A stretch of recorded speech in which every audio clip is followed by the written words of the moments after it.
Next topic is food preservation. Food को preserve कैसे करेंगे हम? Food is spoiled bye micro organism. Spoiled food has bad smell and bad taste and cause food poisoning. Food can be preserved by protecting it from microorganism. इसके different method दे रखे हैं आपको। Preservation आपको मैंने अभी बताया, दैट मीन्स फूड को preserve करना, माइक्रो ऑर्गेनिज्म से बचाना, खराब होने से बचाना। आप कई बार देखते हो कि फूड में से बड़ी अजीब सी स्मेल आनी स्टार्ट हो जाती है, टेस्ट गंदा होता है, तो किसकी वजह से होता है? ये माइक्रो ऑर्गेनिज्म की वजह से। तो हम अपने फूड को किस तरह से प्रिजर्व करेंगे, इसके आपको मेथड दे रखे हैं। This question is also very important, learn and right this question. अगर आपको पूरा क्वेश्चन लर्न नहीं होता है तो आप जस्ट इसकी हेडिंग भी लर्न कर लोगे, then it will be useful for you. And first point is chemical method. Food like pickles can be preserved by using chemicals like salt and edible oils. Pickle के अंदर हम salt या edible oil डालते हैं। ये reasoning question भी आ जाता है, उसमें क्या पूछा जाता है? How pickle can be preserve. Pickle को आप कैसे प्रिजर्व करोगे? By salt and oil. Pickle में हम सोल्ट डालते हैं, ऑयल डालते हैं। क्यों डालते हैं? ताकि वो माइक्रो ऑर्गेनिज्म की ग्रोथ को कम कर सके।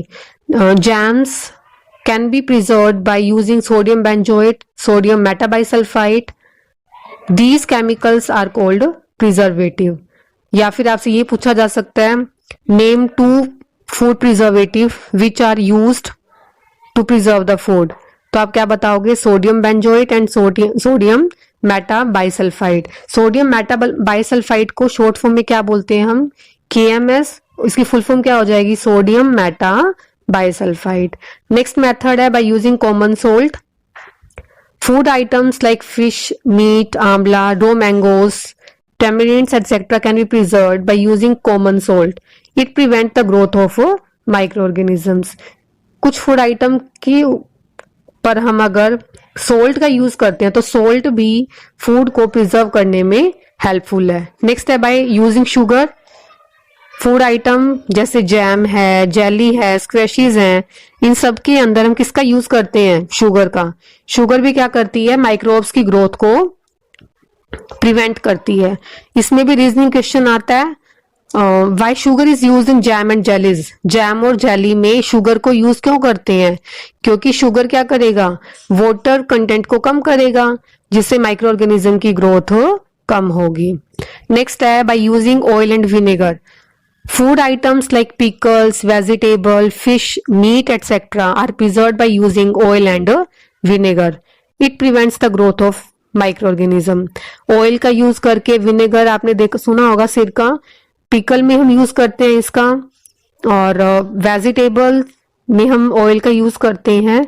तो इसका यूज करके, ऑयल एंड विनेगर का यूज करके भी हम माइक्रो ऑर्गेनिज्म की ग्रोथ को कम कर सकते हैं। Next is by heat and cold treatments. Heating food items kills microbes. Similarly, storing food items at low temperature prevent growth of microorganisms.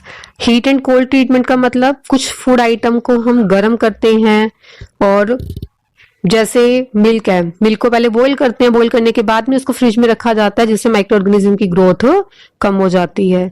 हमारे जितने वेजिटेबल्स हैं, फ्रूट हैं, उनको हम कहाँ रखते हैं? फ्रिज के अंदर, रेफ्रिजरेटर में, ताकि माइक्रो ऑर्गेनिज्म की ग्रोथ कम हो और हमारा फूड जो है वो काफी लंबे टाइम तक सेफ रहे, जल्दी से खराब ना हो। एक बार दोबारा से मैं आपको इनकी हेडिंग बता रही हूँ। These all are food preservation. Food को प्रिजर्व करने के मेथड्स दे रखे हैं। First method is chemical method, second is by using common salt, by using sugar, next method is by using oil and vinegar, and last is by heat and cold treatment.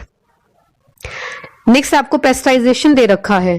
पेस्टराइजेशन भी बहुत ज्यादा important है, ये अलग से short note भी आ जाता है। Process of heating milk to about 70 degree Celsius for 15 to 30 second and then suddenly chilling it to prevent the growth of microbes is called pasteurisation. और स्पेशली हम पेस्टराइजेशन किसमें करते हैं? मिल्क में।